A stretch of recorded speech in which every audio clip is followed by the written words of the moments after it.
Again, you can find all of our socials at KBLA 1580. We've got a lot to talk about. By the way, if you missed any of our weekday shows in real time, you can always catch up by checking out the podcast of your favorite shows at your leisure. At KBLA Talk 1580, we've got your black. Follow the leader. Oh my God. Follow the leader. Follow the leader. Follow the leader. Follow the leader. Gotta stay fresh, ma.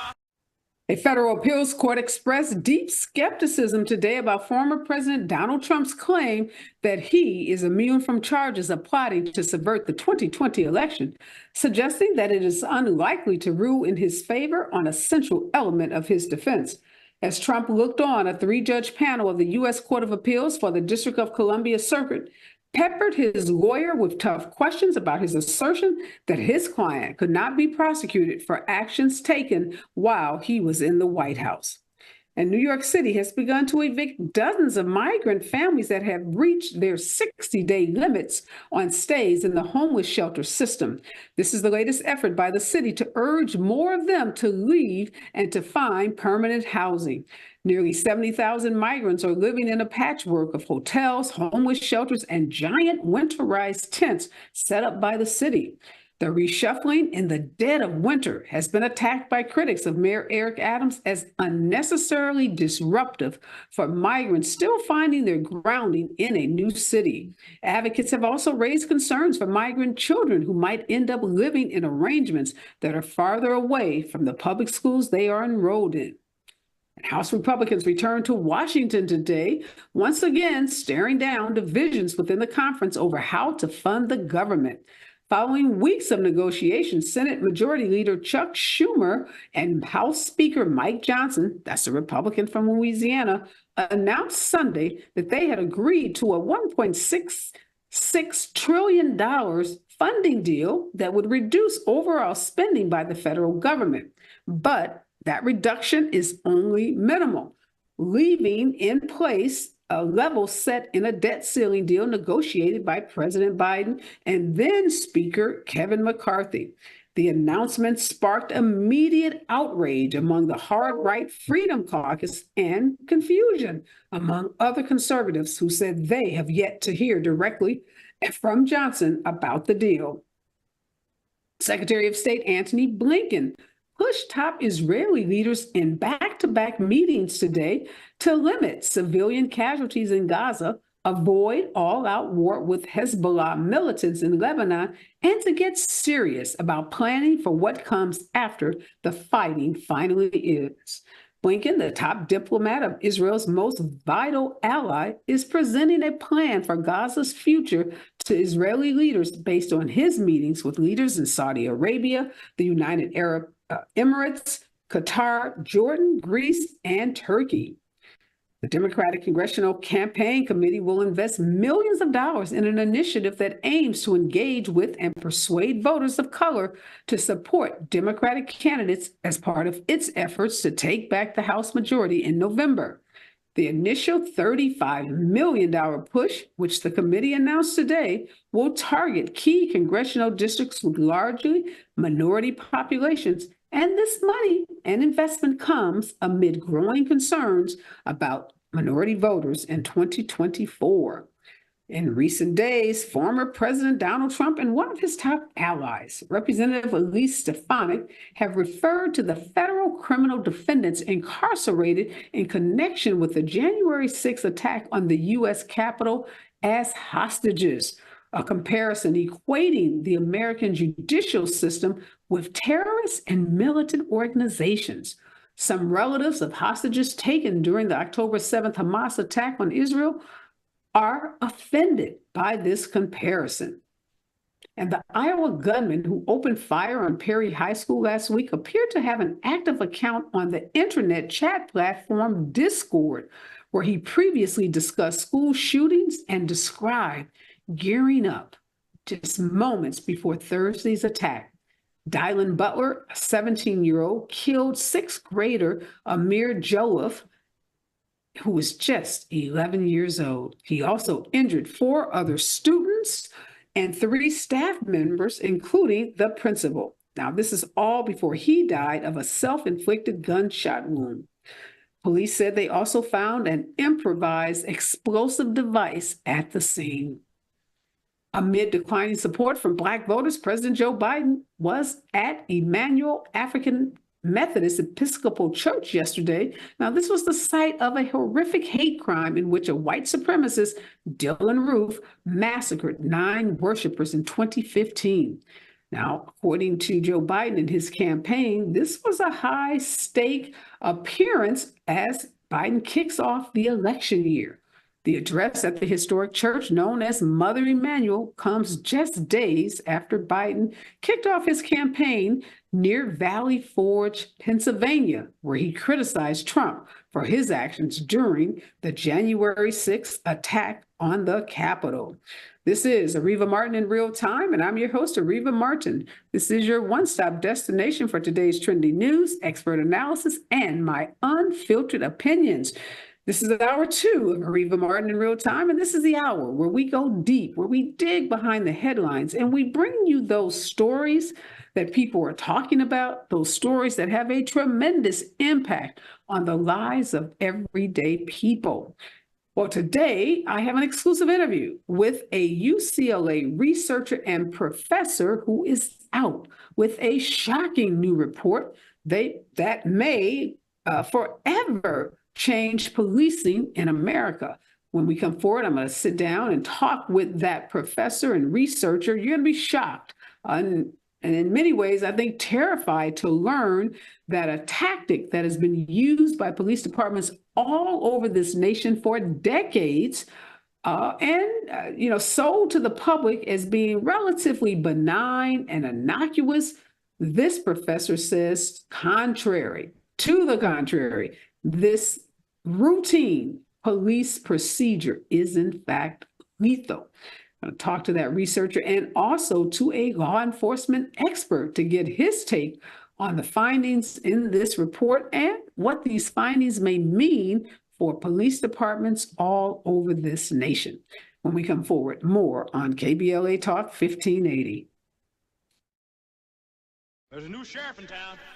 All right, I'm Dr. Nicordelai Corte, and starting September 18th, I couldn't be more thrilled than invite you to join us for the launch of A More Perfect Union. Weekdays right here on KBLA Talk 1580. Weekdays from 1 to 2 p.m. Pacific Time. That's 4 to 5 p.m. Eastern. A More Perfect Union promises to deliver national news of consequence, informed opinion, and analysis beyond the headlines. As KBLA Talk 1580's chief national political analyst, every day you can expect your daily dose of political news of consequence. If you're looking to be engaged, enlightened, and empowered to be a part of the solution to issues related to national politics, elections, identity, culture change, and social justice, A More Perfect Union was designed for you. This daily political affairs show will feature notable journalists, industry leaders, lawmakers, change makers, tastemakers, and ordinary people motivated to do their part to reach beyond today's divisions, to make sense out of news of the day, and offer us all a chance to build a more perfect union. Come on and join me. KBLA Talk 1580. We've got a lot to talk about. We've got a lot to talk about. Hi, I'm Ray Richardson, your sports connection here at KBLA Talk 1580. Join me and my co-host Neil Scarborough every Saturday night at 7 for Out of Bounds, the show that brings some flavor to the world of sports for 60 minutes. We take you beyond the scores and press conferences. We give you our point of view, the way black folks see what's going down. You can join the conversation and give us your analysis at 1-800-920-1580. Out of Bounds every Saturday night at 7 on KBLA Talk 1580. We've got a lot to talk about. Unapologetically progressive. KBLA Talk 1580. We've got your black. You like the style, dog. We've got a lot to talk about. I'm Reverend Gerald, the life coach. Is someone you love struggling with addiction and mental illness? Is improving your family's health important? Want to leave a legacy that your family can grow? Are you ready to enhance your perception of life experiences? Then wake up weekends at 7 a.m. with Urban Family Focus and get the wisdom, opportunity, resources, and motivation to live your best life. Join the conversation on Urban Family Focus Saturday and Sunday at 7 a.m. Unapologetically progressive. KBLA Talk Talk 1580. We've got your black.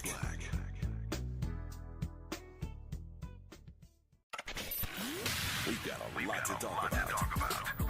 Race, culture wars, political turf battles, criminal justice and injustice, the courts. These are the conversations you won't hear elsewhere. My guests are leading journalists, celebrities, and sports figures, elected leaders, and influencers. They aren't afraid to get into it and say the quiet part out loud.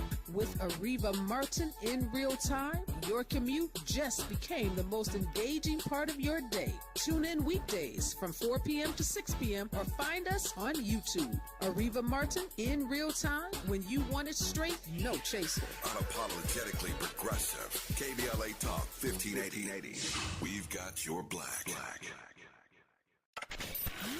We've got a lot to talk about.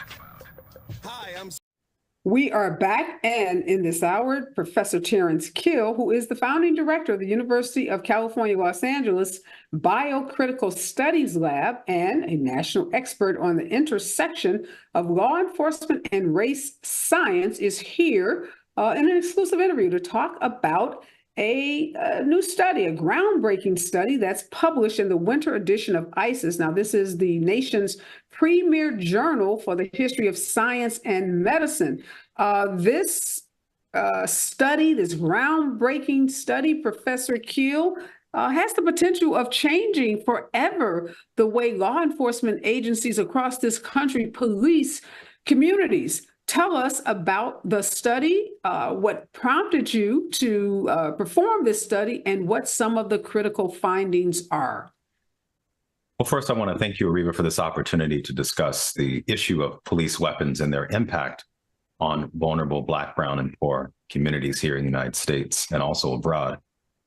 You know, pepper spray is the most common chemical weapon used by U.S. law enforcement today. And it's become popular since the 1980s as police departments around the nation look to improve their image after media depicted violence against civil rights activists and protesters in the 1950s and the 1960s. And so law enforcement essentially wanted a non-lethal alternative to fire weapons, and they reached for pepper spray. Now, prior to this time period, pepper spray was largely used as an animal repellent and was also marketed to white women after the integration of American urban cities in the 1960s. The active ingredient in pepper spray goes by the technical name of Oleresium capsicum, or OC. It's a very pungent oil that's extracted from chili peppers, and it was a pepper that was originally cultivated by the indigenous populations in now what's known as Central Mexico as early as 7000 BCE. It eventually makes its way into the global market during slavery and European colonization by the Spanish and the Portuguese.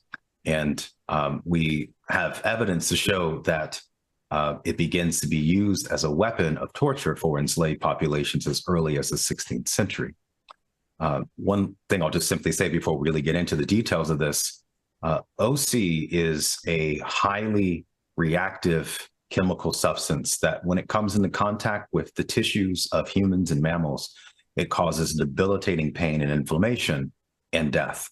And this is something that scientists and researchers have known really since the 1970s and 1980s, and American scientists have known this since the 1990s.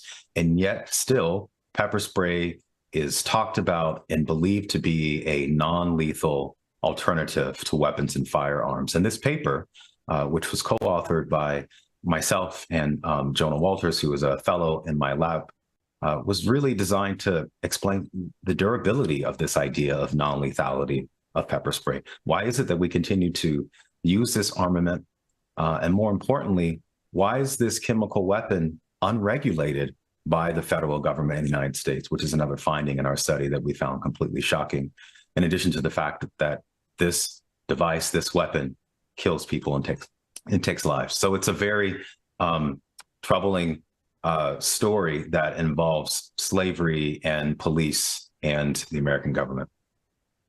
So it's interesting because when I first learned about the study and the research that you were doing, the first question that I had was, if I look up pepper spray in the dictionary, or if I go to Google and look up pepper spray, what would I find? And true enough, what I found was pepper spray is known as a non-lethal weapon or a weapon that cannot kill people. So the way it's even talked about, online in literature is consistent with what you said. It's described as non-lethal. The report that I saw online went on to say that while death is rare, reports have linked several deaths with the use of pepper spray. And in fact, in 2003, the Department of Justice reported on an investigation into 63 deaths of people in custody, and those deaths were related to the use of pepper spray.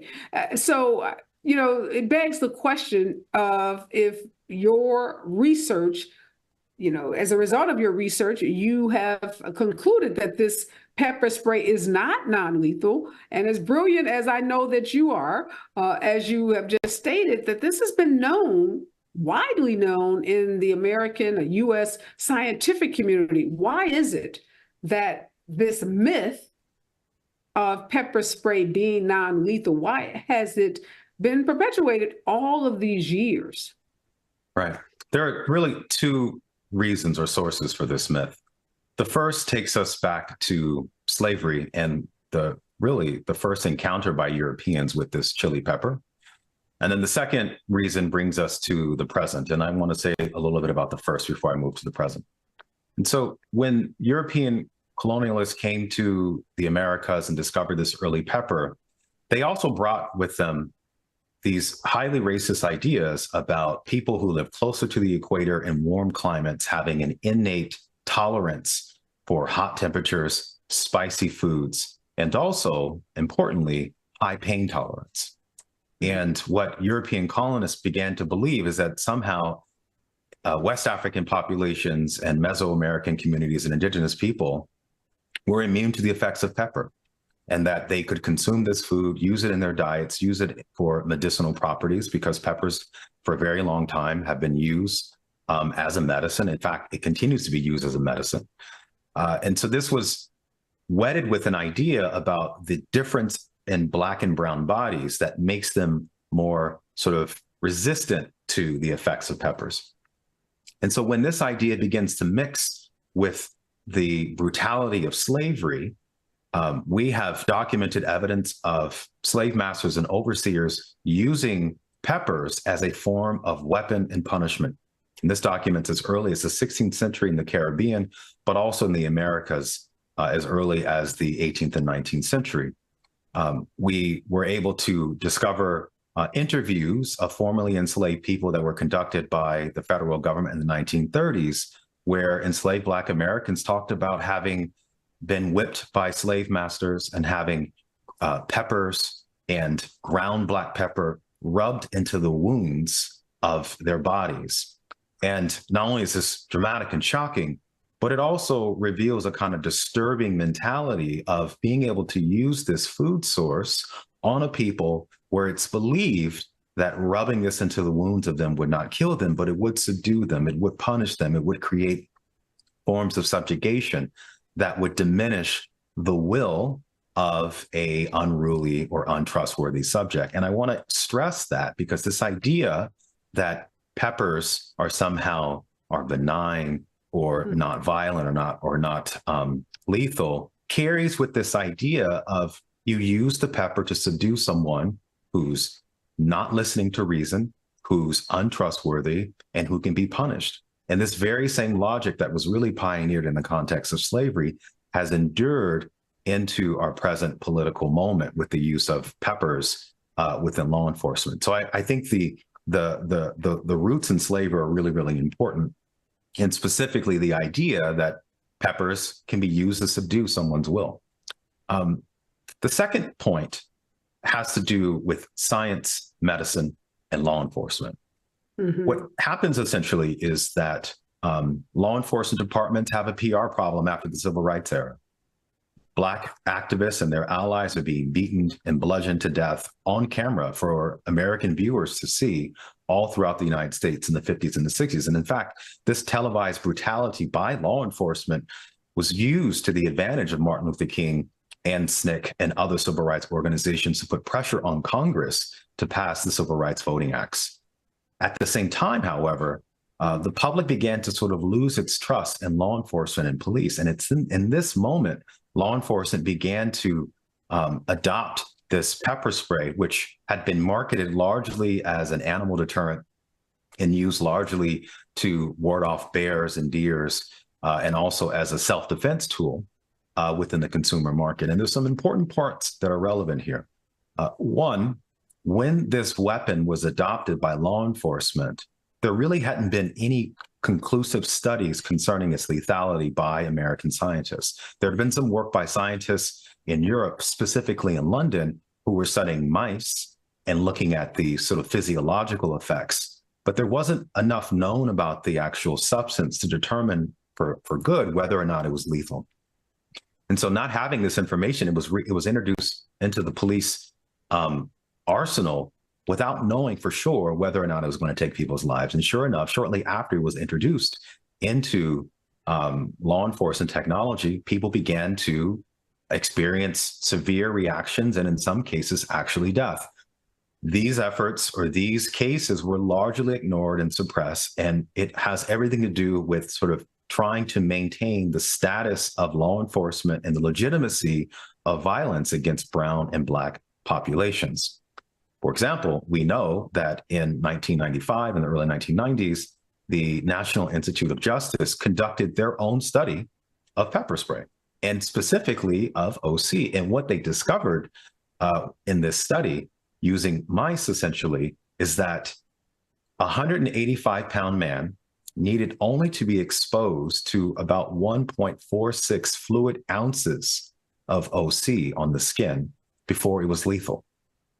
This same 180-pound person could die if they had swallowed something around 2 tablespoons of OC. And why this is important is that in many cases, when law enforcement are using pepper spray, they're using pepper spray at incredibly long intervals, incredibly short range intervals. The chemical substance is going into the eyes, it's going into the skin, it's going into the mouth of subjects, but also, and more importantly, pepper spray for law enforcement use is unregulated by the federal government. It's also unregulated by state legislators. Mm-hmm. In this paper, we tried to find state laws that set limits on how much OC one can have for law enforcement, and we couldn't find any laws that regulated this. There are consumer laws that regulate how much OC you can have in the pepper spray you could buy at Big Five or at a sporting goods store. But the kind that's sold to law enforcement and police is completely unregulated. And we don't actually know what those chemical compositions are and how much of it is there. And so all this shows. Let me just stop you for a second and ask you, Professor, why do you think there's been so few studies related to the use of pepper spray, particularly as it relates to humans? Because again, as I just kind of scroll through stories about pepper spray on the internet, I am finding stories of people who have died, particularly those who have been restrained by police, where excessive force has been alleged by family members or advocates. So it's not as if there are no incidents of death or serious injuries related to the use of pepper spray. Yes. Well, so to be clear, there actually have been studies about the effects of pepper spray. But the studies that have been conducted have been either commissioned by law enforcement or the federal government itself, or they've been taken up by scientists who are very sympathetic to law enforcement and police. And so we talk about this in the paper. Many of these studies actually cannot mimic the real world conditions under which people are sprayed with pepper spray. But wait a minute, if you said some of these stories have been taken up or have been conducted by the government, do you mean the U.S. government, the federal government? Yes, that's right. Are you suggesting that the federal government has inherent bias and that they too have been, more sympathetic to the police and that their results are unreliable? This is exactly what we're suggesting. The federal government doesn't commission its own study into pepper spray until 1995, but the police departments were already using it as early as 1980.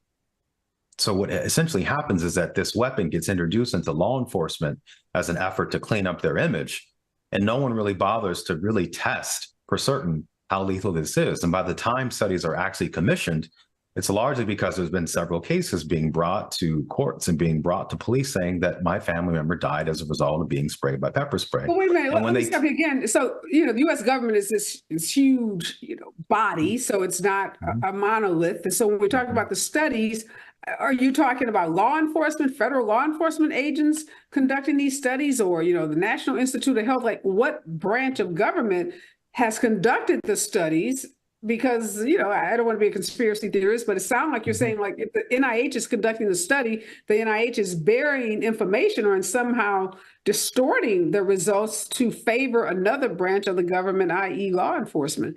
Think about that when we come forward. I want to get the answer to that, and also want to bring into this conversation Dr. Darren Porcher. He is a former law enforcement agent, and he also is a law enforcement expert. I want to get his take on the use of pepper spray, the training that officers get around pepper spray, and how this report might be used to change the way police departments around this country conduct policing. Stay with us, KBLA Talk 1580.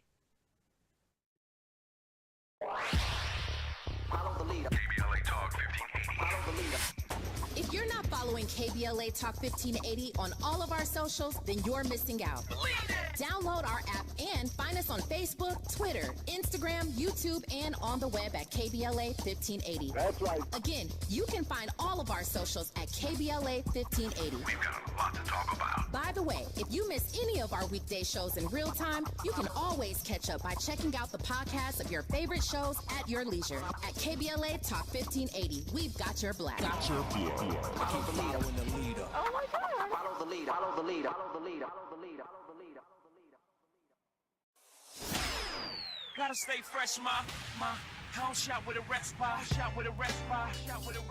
Have you visited us online for the grand opening of KBLA.store? For the best in new merch, gift ideas, books, media, and more, log on to KBLA.store. Be sure to check out our KBLA team favorites at KBLA.store today. That's KBLA.store for all the official merch on your favorite talk radio station, KBLA Talk 1580. We've got a lot to talk about. Are you interested in catching up on all the latest entertainment news, trending topics, and exciting interviews? I got you. Tune in to The Raw Report with Robin Ayers, Monday through Friday, 6 to 7 p.m. I'm your host, Robin Ayers. Join me every weekday with some of the best entertainment contributors in the business as we break down what's going on, who's got next, and what not to miss. Only on The Raw Report with Robin Ayers. Unapologetically progressive. KBLA Talk 1580. We've got your black.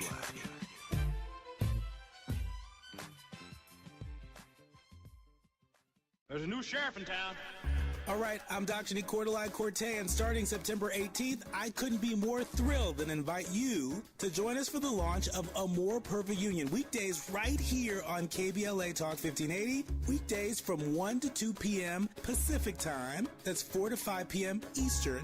A More Perfect Union promises to deliver national news of consequence, informed opinion, and analysis beyond the headlines. As KBLA Talk 1580's chief national political analyst, every day you can expect your daily dose of political news of consequence. If you're looking to be engaged, enlightened, and empowered to be a part of the solution to issues related to national politics, elections, identity, culture change, and social justice, A More Perfect Union was designed for you. This daily political affairs show will feature notable journalists, industry leaders, lawmakers, change makers, tastemakers, and ordinary people motivated to do their part to reach beyond today's divisions, to make sense out of news of the day, and offer us all a chance to build a more perfect union. Come on and join me. KBLA Talk 1580. We've got a lot to talk about. We've got a lot to talk about. Hi, I'm Ray Richardson, your sports connection here at KBLA Talk 1580. Join me and my co-host Neil Scarborough every Saturday night at 7 for Out of Bounds, the show that brings some flavor to the world of sports for 60 minutes. We take you beyond the scores and press conferences. We give you our point of view, the way black folks see what's going down. You can join the conversation and give us your analysis at 1-800-920-1580. Out of Bounds every Saturday night at 7 on KBLA Talk 1580. We've got a lot to talk about. Unapologetically progressive. KBLA Talk 1580. We've got your black. You like your style, dog. We've got a lot to talk about.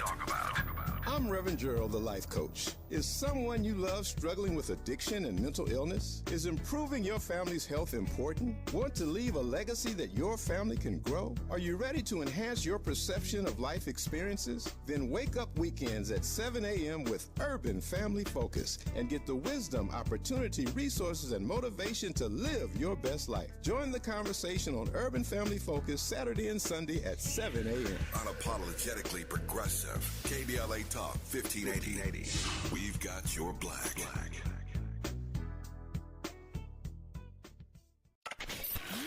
We've got a lot to talk about. Race, culture wars, political turf battles, criminal justice and injustice, the courts. These are the conversations you won't hear elsewhere. My guests are leading journalists, celebrities, and sports figures, elected leaders, and influencers. They aren't afraid to get into it and say the quiet part out loud.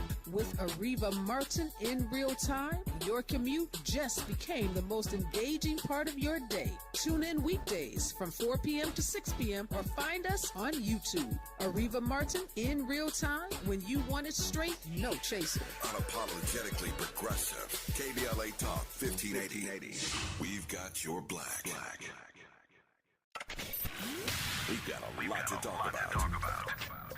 Hi, I'm Zoe Williams, a.k.a. the Voice of Reason, encouraging you to join me weekdays from 7 to 9 p.m. for the world's most intriguing relationship radio roundtable. Every night, I facilitate and encourage our loyal listeners to participate in the most engaging relationship discussions you'll hear anywhere. So make it a point to rendezvous with me, Zoe Williams, the Voice of Reason, Monday through Friday, 7 to 9 p.m. Pacific Standard Time.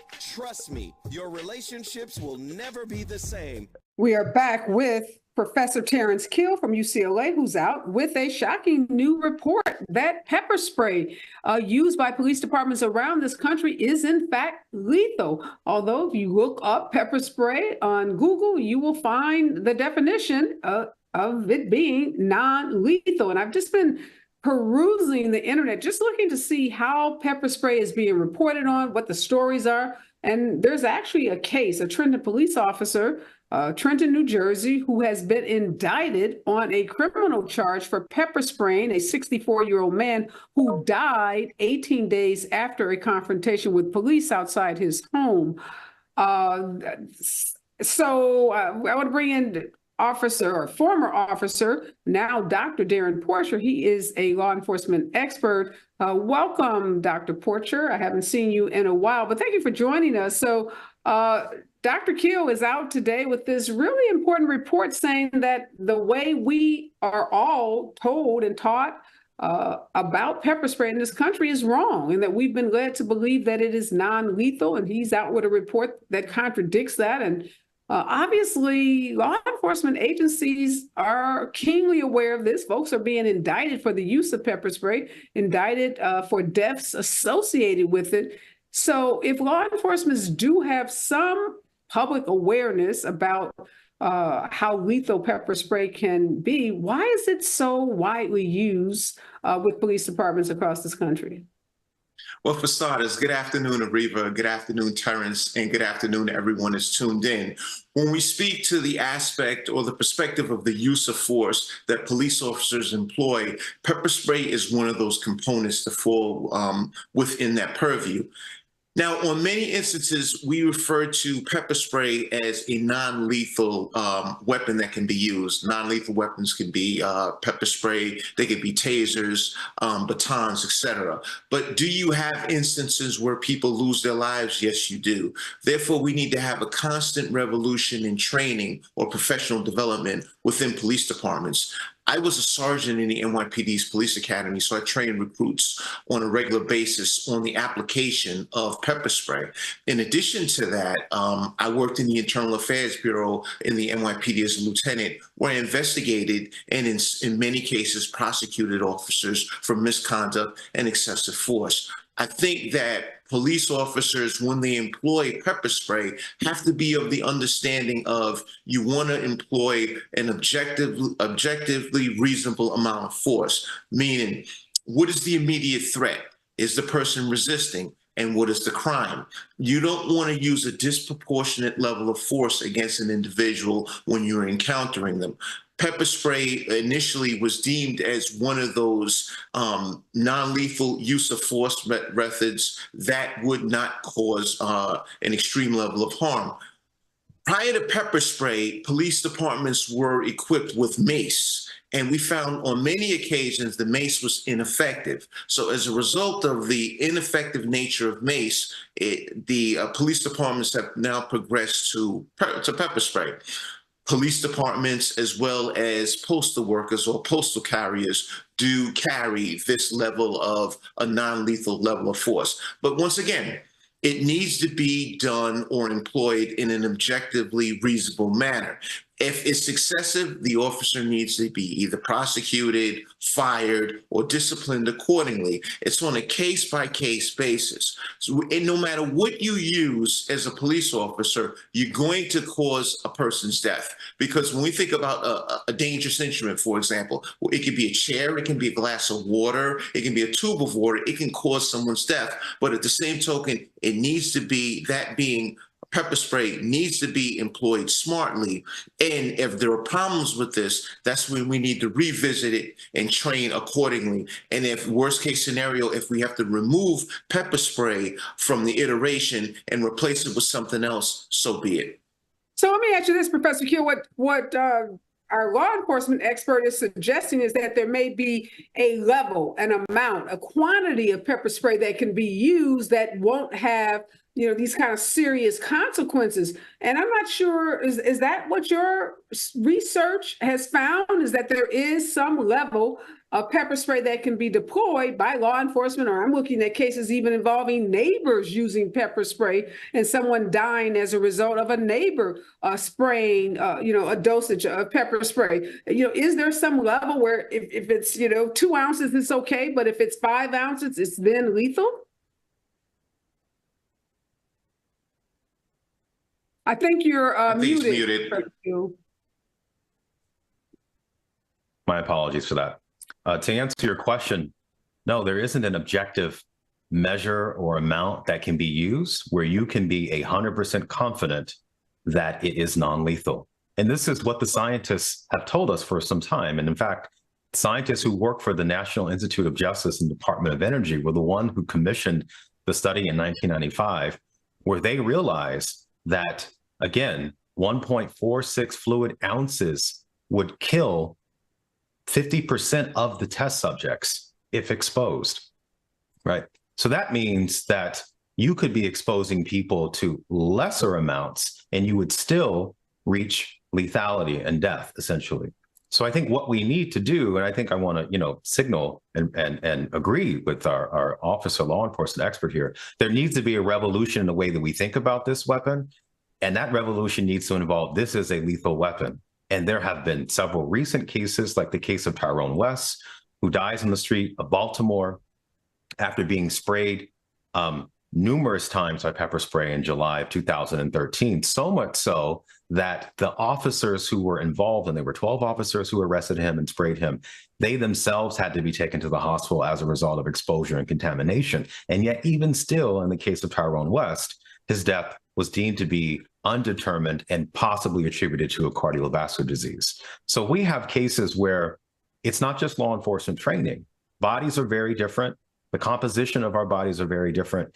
when you have a weapon that is lethal, we can't predict in advance its effects. And I think community activists, people working on police reform, they want a world where law enforcement don't have lethal weapons, full stop.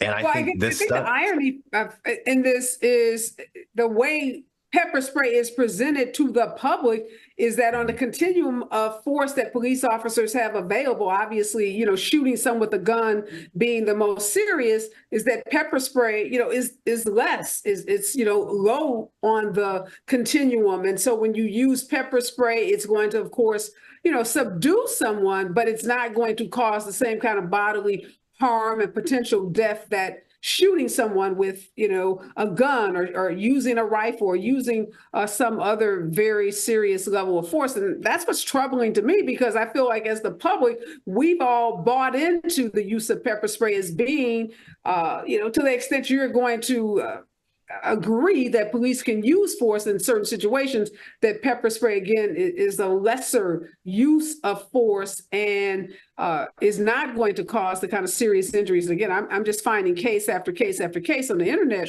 of individuals who have been exposed to, whether it's by a neighbor or police officer. So we should be clear about this, that there are individuals in your community who may have access to pepper spray and may be using it. So it's not just law enforcement, although clearly law enforcement is using it throughout this country, as Dr. Porcher has told us. When we come forward, I want to talk about, Dr. Porcher, what does this mean? Is this the kind of report that law enforcement agencies across this country are going to take and use in a way that's going to constitute some kind of reform? Are we going to see police officers trained differently on the use of pepper spray, or perhaps the elimination of pepper spray in the arsenal of tools that they have in conducting the work that they do on these streets each and every day? Stay with us. KBLA Talk 1580.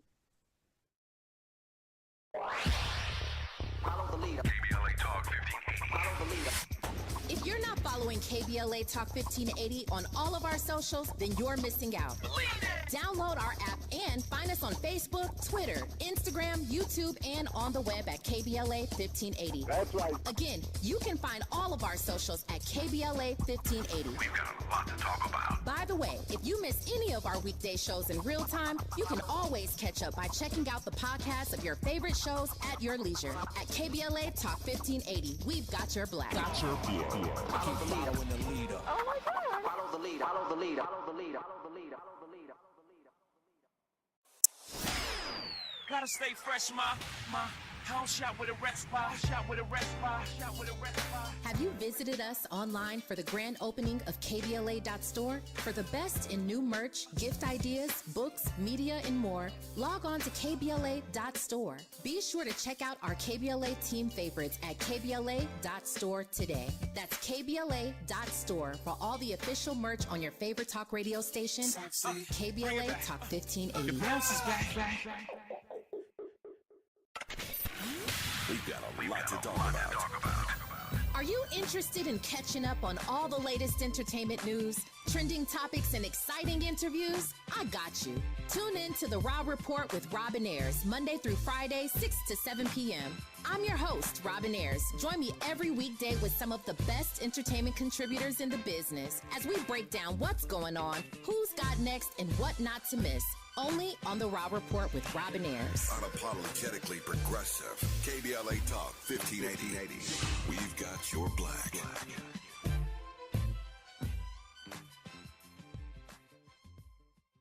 There's a new sheriff in town. All right, I'm Dr. Cordelai Corte, and starting September 18th, I couldn't be more thrilled than invite you to join us for the launch of A More Perfect Union. Weekdays right here on KBLA Talk 1580. Weekdays from 1 to 2 p.m. Pacific time. That's 4 to 5 p.m. Eastern.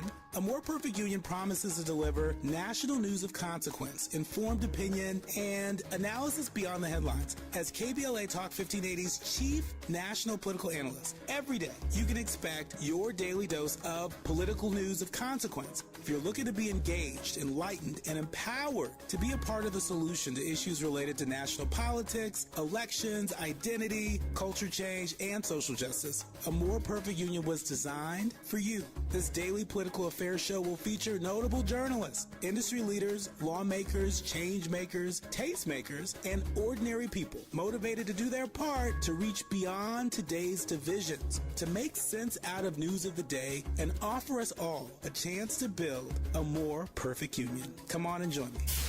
KBLA Talk 1580. We've got a lot to talk about. We've got a lot to talk about. Hi, I'm Ray Richardson, your sports connection here at KBLA Talk 1580. Join me and my co-host Neil Scarborough every Saturday night at 7 for We are back, and UCLA Professor Terrence Kill is joining me, as well as former New York Police Sergeant Dr. Darren Porcher. We're talking about a new study that's out by Dr. Kill and his lab at UCLA that says that pepper spray is a lethal weapon, basically, and that law enforcement agencies all around this country that use pepper spray need to reevaluate their use of this substance. This report suggests that the FDA needs to regulate this substance. And I would say that the public needs to be re-educated about pepper spray and the serious consequences that it can cause, including death. So the question to you, Dr. Porcher, is what is a law enforcement agency, or what will law enforcement agencies around this country, you think, do with the findings of Dr. Kill's report? This study is being published in the winter edition of ICIS. ICIS is considered the nation's premier journal for the history of science and medicine. So this is, being published in a very reputable journal, and there's some pretty serious implications outlined in this study. Well, I believe that the study should be reviewed and it should be taken in consideration amongst police departments throughout the country. I work as an expert and I represent plaintiffs in 1983 or civil rights violations against plaintiffs by police all over the country. And primarily, I focus on these use of force cases. And what happens is if you have a robust level of research behind something like pepper spray, for example, it's introduced into the courts and an expert can review this and present this into a court case. And if the plaintiff is successful in this particular matter, then that's what in many instances will cause police departments to change the practice of whether it's using pepper spray, whether it's the way they train officers to use a baton, etc. That's the way things get done. We can have a tabletop conversation about this, which is all well and good, but ultimately I find policy is changed within police departments through civil lawsuits, and they have been effective. And it's just unfortunate that the taxpayer is on the hook based on the failure to train officers properly in police departments throughout the country. So I'm open to it. I applaud the fact that this study was conducted, and hopefully this can be injected into police departments and they can make an accurate assessment to say, hey, look, let's take what we feel can work for the public, because police officers are public servants, to ensure that we have a lesser degree of people that are hurt or even killed by police officers in street interactions. So, Professor Kill, what Dr. Porcher is talking about is how experts in these 1983 cases, these police brutality cases, how experts rely on research done by, researchers like yourself. And clearly, that's one way, and I agree with Dr. Porcher, that laws get changed in this country is because civil litigation has that impact. A police department gets hit with a $50 million judgment. It causes everyone to take notice and to go back and to reevaluate their policies. That's a case-by-case basis, and we got to wait for that perfect case to happen. We've got to hope that that lawyer finds your research. So there are a lot of things that have to fall into place. I'm just wondering, in a more holistic way, in a more comprehensive way, how can this research find its way into law enforcement agencies across this country, including at the federal level, and we see some wholesale changes in the way police departments are using pepper spray? I think that's a great and important question. I think the thing that I would like your viewers and listeners to take away from this discussion is that the pepper spray used by police departments in the United States is unregulated. What that means is that the composition of the OC that's in their devices, the volume that they use, the mechanism of distributing it varies from agency to agency. It depends on what weapon manufacturer they're producing. This makes pepper spray completely different than a firearm or a 9mm weapon. A 9mm is always going to be a 9mm regardless of who hands it is. But a pepper spray device may be dramatically different from one department to the other, depending on who is the manufacturer. So what we need is federal regulation of law enforcement grade pepper spray. The consumer side is already regulated. Law enforcement side is not regulated. Well, let me stop you for a second. So I did see a case involving a consumer that sprayed pepper spray on a neighbor during some kind of, altercation, and that person died as a result. So are you saying that the regulation on the consumer side, that was an aberration, that shouldn't happen, that the way it's regulated on the consumer side should not lead to that kind of outcome? I'm saying two things. I'm saying simply there are regulations for consumers, but even then, we're dealing with a lethal substance. So you should expect to see people, even on the consumer side, tragically losing their lives when sprayed with pepper spray. But that isn't the real crisis that Black and brown communities who are subjected to law enforcement violence are really dealing with. The vast majority of the issue are when police use pepper spray and they take someone's life, and that death is blamed as heart failure or asthma, when in fact what we should be saying is, well, what was the composition of that pepper spray that was used on them? Because we know that it's an unregulated substance when it's in the hands of law enforcement. So in other words, training is good, but training won't matter if the pepper spray used by police departments is not regulated at the federal level. And that is the major concern of the communities and organizations that I work with who have inspired this study. The countless cases that I have read in my lab of people who have lost their lives after being subjected by police to pepper spray, only to have their families be told this person died because of asthma or a heart condition. That has to change. Have you shared the results of your study to date with any law enforcement agencies? To date, our study has not been shared, but my hope with this conversation, it will give us an opportunity to inspire the interest of law enforcement and police departments to be interested in the work that we're doing. So, Dr. Porcher, I know you said that from your experience, what you've seen is that policies change when folks are sued, when there are big judgments awarded against police departments. But are you hopeful at all that Dr. Kill can arrange a series of meetings or in some way figure out how to disseminate this information to police departments, and that we don't have to wait until someone is dead, until there's a lawsuit that's been filed against a police department, but that police departments on their own might voluntarily agree to either do their own additional research or to incorporate into their practices new policies based on this research? The pathway to engagement would be to confer with whoever the director of training is in a particular police department. You probably want to start with a place like Los Angeles. You even have a police department at UCLA. You engage the director of training in that particular component, and then that's where your conversation starts. There's no national standard in policing, so you're going to have to go block by block. But I think where you can probably get a more macro perspective would be if you engage the manufacturer of the pepper spray, and that would enhance or enable you to get your message out to more police departments, because that manufacturer of pepper spray may be willing to partner with you to reduce the level of potency with the particular pepper spray that's being used by police.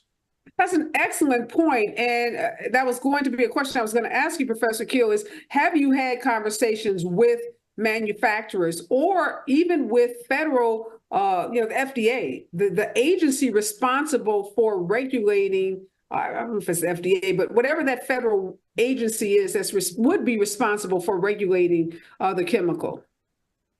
So in writing this report and study, we did have conversations with manufacturers, but unsurprisingly, manufacturers are not exactly forthcoming in wanting to disclose the composition of their chemical pepper spray that's sold to police departments.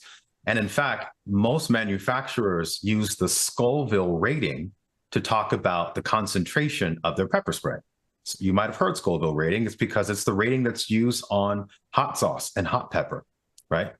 But there's a scientific standard that should be used in place of the Scoville rating, and most manufacturers are not necessarily so willing to adopt changes that might cut into their market share selling to police departments. On the federal side, the hope is that the work to be done in the coming months is to have these kinds of conversations, because I think it's federal leadership that is what we really need to get this substance regulated at a national level.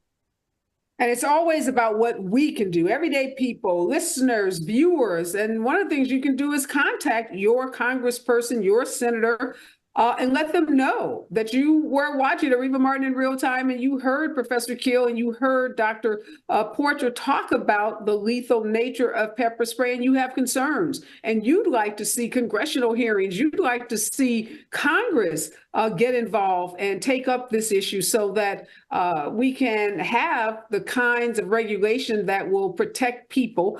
Because as we know, as Dr. Keel has made it very clear, Black and brown folks suffer disproportionately at the hands of police around this country, whether it's arrest or prosecution. We know that we are disproportionately impacted by policing. So I encourage everyone, learn more about this study, learn more about Dr. Keel. You can go to UCLA's website and learn about the work that he is doing, and reach out to your elected official. They are in office to serve you. And this is a critically important issue, an issue of importance to African-American, Latino communities of color. We are always looking at ways to improve interactions with police and to make policing safer for our communities. And this is really an important step in that direction. Thank you so much, Professor Keel, for the work that you are doing. Again, a groundbreaking study published in the winter edition of ISIS magazine that has found that pepper spray, a chemical commonly used by police departments across the country, is a lethal substance. And thank you, Dr. Porcher, for your insights on this very important issue. Next voice that you hear will be Robin Ayers and the Raw Report right here on KBLA Talk 1580. Don't touch that dial.